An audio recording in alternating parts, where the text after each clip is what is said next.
Welcome, here I've got iPhone 12 Pro and I'm gonna show you how to turn on and off the camera grid lines at this device.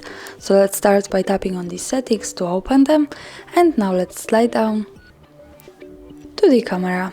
So let's tap on this. Here we have some advanced camera settings, and in the composition settings at the first place we have the grid. So by using this button we can easily turn on the camera grid lines and another tap to turn them off.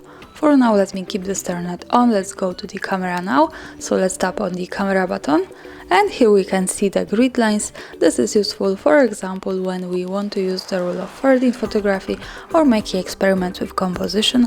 Also remember that these lines are not visible at the real picture, so when I take a photo and when I go here to the left corner at the bottom to the gallery, we can see them at the real picture.